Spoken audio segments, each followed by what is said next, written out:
New Super Mario Bros. Wii is one of the classic Mario games, beaten by running and jumping. But what if you couldn't jump normally? I recently uploaded a challenge video to answer the question, can you beat New Super Mario Bros. Wii with only spin jumps and banning the easy mode propeller mushroom? In that video, we tackled most of World 1, World 5, and World 8 in order to save Princess Peach in the final level of World 8. Did we succeed?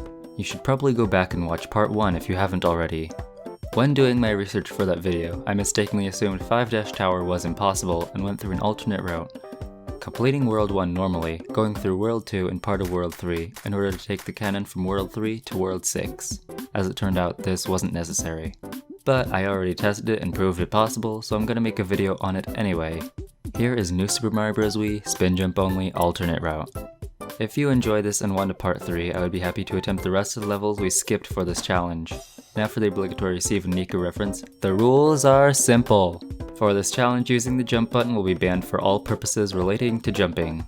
Swimming is acceptable, but jumping out of the water is not acceptable. If we're forced into any water levels, this is the rules the challenge will go by. And of course, the propeller would make this whole run easy, so it is banned. Shaking the Wii remote to gain vertical height will be our only way to complete this challenge. And multiplayer is allowed and required. With that out of the way, let's get right into it. The last level of World 1 we covered in that last video was 1 Tower, our main save point, although now that we beat the game on this file we can save whenever. Yes, it was possible jumpless. The next level after 1 Tower is 1-4. It's a water level. I could see some people saying this is impossible because swimming uses the jump button, but swimming is not a jump. It's not water jumping, it's swimming. So swimming is acceptable, but again, jumping out is not. 1-4 is still possible, but it's not unchanged though. So first of all, Mario can swim, but when you're on the ground or on a block, Mario does a bigger stroke than he normally does when swimming. Is this an underwater jump? I don't know, but I'm going to avoid it anyway. If I land on a ledge, I'll walk off of it and then start swimming. But now here's the challenging part of the level. Remember, the rule is you're allowed to swim but not jump out of the water. This level is mostly water. You take a pipe underwater, but the pipe to finish is outside of the water. So what do I do to make this possible without jumping out of the water? Well, this level gives you an ice flower. Take a look at this star coin. It's out of the water, but I collected it. I collected that star coin by freezing a Cheep Cheep. It floats up and I could stand on it and grab the star coin without jumping out of the water. I was pushed out instead. So this could be possible at the end with those purple Cheep Cheeps. But I couldn't pull it off even if I brought Ice Luigi as a backup. But I was on the right idea. I still had 2 mini toads, so I brought them in after giving Mario and Luigi a fire flower. My new plan was to kill the purple Cheep Cheeps and use this jet stream to pop one of the toads onto the surface of the water, and it worked. By the way, when I started this from a checkpoint, Luigi automatically took damage. That's not fair. Still, we beat it though. Now we have the choice of 1-5 or 1-6. 1-5 is a sky theme level with lots of bottomless pits, which is scary but is actually not too bad using a mini mushroom, which we can get from World 5 since we unlocked it previously from the cannon. I got most of the star coins here, just don't go for that last one. In 1-6, the fast rolling hills are annoying, but they're more than possible. One level left, 1-Castle. This level isn't very difficult if you bring a mini mushroom, but I still had trouble with it for no reason.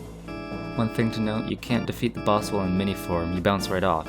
To damage an enemy while mini, you have to ground pound, which is not possible using a spin jump. You'll either have to grab a power-up outside the boss doors, or bring another full-size player through the level and use that controller to fight the boss. With Larry out of the way, World 1 is complete. On to World 2. Immediately there's a split path. 2-1 is full of sand geysers and bottomless pits. 2-2 is filled with spikes, and overall looks a lot easier, but I'll cover up both levels. This level's mostly easy, but there are a couple spots of interest. This level is typically the one that introduces the mini mushroom. Finally, there's another renewable source of mini mushrooms. You can come back here if you ever lose your mini mushroom, but there's this one section right before the mini mushroom that requires one. Bring one of the other players to go through it if they're still mini, have them complete the spike section, and get yourself the mini mushroom. Then, bubble toad before they get the big mushroom. You don't want to do this. If you don't have any more mini toads, you'll have to do the infinite power-up panels trick that we covered in the last video. But do it in World 2 instead. Basically, completing any level in 2-player mode, finishing with the last 2 digits on the timer being 33, 44, 55, 66, 77, or 88. A red toad house with power-up panels will appear at the beginning of the world. We used this trick in World 5 before, but let's use it in World 2. By looking up the sets of item placements in toad houses, you can see that every set in World 2 gives you 2 mini mushrooms, and every set in World 5 gives you 1 set of mini mushrooms. So doing this in World 2 is twice as efficient. Now that we've discussed the tricks to get infinite mini mushrooms, the rest of 2-2 isn't bad. Backwards to 2-1, this level actually isn't very bad either, using the mini mushroom anyway. 2-3 is a dark cave level, but it's actually not very hard with a mini mushroom. In fact, this level even has shortcuts for the mini mushroom. Just be fast if you want to use them because flames can block it. Also, one of those passages skips the checkpoints anyway, so they're not that helpful. Moving on to 2-Tower, this level isn't very difficult either. Just remember not to fight Roy with Mini Mario and you'll be all good. Moving on to 2-4, this is the windy level. It's not particularly difficult. This level has a secret exit directly to the castle, but we can't reach it. It normally requires you to propeller up here and use the wind to wall jump up it. But neither option is possible because the propeller is banned and wall jumping requires the use of the jump button. Complete the level normally and carry on. Now there's a split path between 2-5 and 2-6. 2-5 has annoying Lakitus, and 2-6 takes place on a rotating moving block over a bottomless pit of death. Again, I'll talk about both. In 2-5, stealing Lakitus' cloud to fly over the level isn't easily possible, and I always get sniped by the Spinies, but this wasn't too bad though. 2-6 is annoying because you have to constantly be spin jumping and can't slow your falling by twirling, or ground pounds. Just like ground pounds, you can't twirl to extend airtime while jumping. The fire chomp isn't easy to deal with, but it's possible. Make sure not to take the secret exit in this level. It takes you to the cannon, which leads you to World 5, and we're trying to go to World 6. 2-Castle has more focus on puzzle solving than platforming, so it's really not that bad. It only needs a mini mushroom for this one little section. Once you get past that section to the boss doors, grab the power-up so you can fight Roy. Defeating him again, we can move on to World 3. There isn't really much to talk about here. 3-1 and 3-2 are easy enough. Both are surprisingly possible with the penguin suit, but they're not easy. I would very much recommend the mini mushroom. I don't know why I attempted these levels non-mini, but I did. The Ice Bro fights can get a little difficult, but they're possible, and also they can be skipped by using a star on the world map. 3-3 gets a little more difficult. You're in an ice cavern for this level with icicles on the ceiling that you'll sometimes spin jump into, and you do have to be mini for this level. But there's one neat little feature of the mini mushroom. While mini, you can run on the surface of water without falling into it. I recommend doing this to skip the floating ice and go under this section right before the Ice Bro. The rest of this level isn't too difficult. You can grab this barrel to shield yourself from all the falling icicles. One more level of World 3. We need to take the secret exit in the ghost house. Is it possible to do this? Yes, just drop down to the hidden door and drop down the long passage to the secret exit. Take the cannon and we're in World 6. World 6 is going to be a challenge though. Almost right away we run into a problem, these rock walls. You're supposed to climb across and jump off them, but we refuse to jump. Our only way off these is to fall off. Spin jumping does nothing. So we're going to need Luigi here for this level. Bring Mini Mario and Mini Luigi, taking him through 2-2 if necessary. We're going to position Luigi here and bounce on him as Mario.